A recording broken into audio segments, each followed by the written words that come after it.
அதை போல கர்நாடகத்தில் காங்கிரஸ் பாஜக இல்லாத ஒரு அரசு அமையப்பெற வேண்டும். மத்தியில் பாரதிய ஜனதா காங்கிரஸ் இல்லாத ஒரு அரசு அமையப்பெற வேண்டும். அப்போதான் இருங்க அப்போதான் இந்த ரெண்டு அரசாங்கமா உட்காருங்க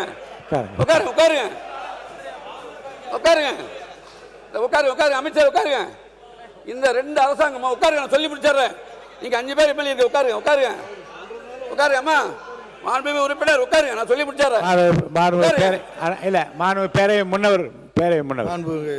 பேரவைத் தலைவர்களே, அடுத்த மாநிலத்தை பற்றி இந்த கட்சி தான் இருக்க வேண்டும் என்பதெல்லாம் அவைக்கு உறுப்பினர் இடம்பெறக்கூடாது என்பதுதான் எல்லோருடைய ஒட்டுமொத்த கருத்து.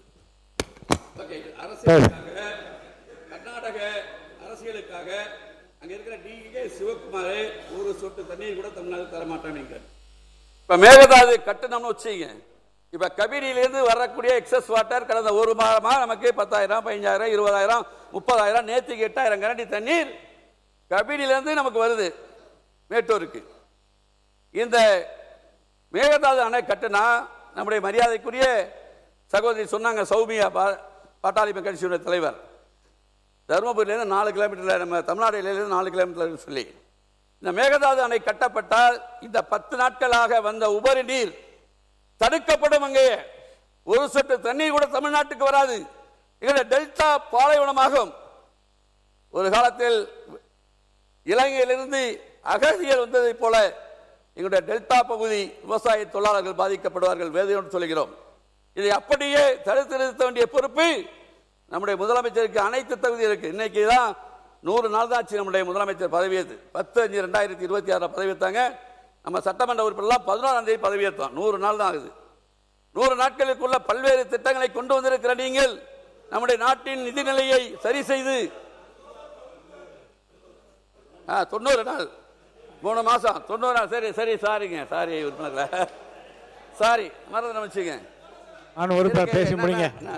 100 நாட்களுக்குள்ளாக பல்வேறு திட்டங்களை கொடுத்திருக்கிற நம்முடைய முதலமைச்சர். விவசாய சங்க பிரதிநிதிகளாக நம்முடைய அமைச்சர் பெருமக்களை பார்த்து 2 நாள் பேசினாங்க. இவங்க நிறைய திட்டங்களை அவங்களுடைய இதெல்லாம் சொல்லியிருக்கதா டிஆர் பாண்டியன் போன்றவர் சொன்னார்கள். நான் நம்முடைய முதலமைச்சரை பார்த்து கேட்டுக்கொள்வது, எங்களுடைய விவசாய பகுதி ஜூன் 12ஆம் தேதி திறக்கப்பட வேண்டிய தண்ணீர் திறக்கவில்லை. இன்னமும் தண்ணி வருமா வராதா அப்படிங்கிற கேள்விக்குறி இருக்கு. எங்களுக்கு நீங்கள் இதை மட்டும் செய்து கொடுங்கள். அத்தோடு நம்முடைய கையில் அந்த வளம் இருக்கிறது. டெல்டா மாவட்டங்களில் ஆயிரக்கணக்கான ஏரிகள், குளங்கள், வாய்க்கால்கள், மிகப்பெரிய ஏரிகள் இருக்கிறது. எங்கள் பகுதியில் மிகப்பெரிய ஒரு திட்டத்தை கொடுத்து பொதுப்பணித்துறையின் கீழ் ஒரு சிறப்பு அதிகாரியை தஞ்சாவூரில் நியமித்து அங்கே இருக்கிற அனைத்து குளங்கள், ஏரிகள், வாய்க்கால்கள் மழைக்காலங்களில் இது போன்ற உபரி நீர் வருகிற காலங்களில் அதை தேக்கினால் எங்களுடைய டெல்டா மீண்டும் புத்துயிர் பெறும்.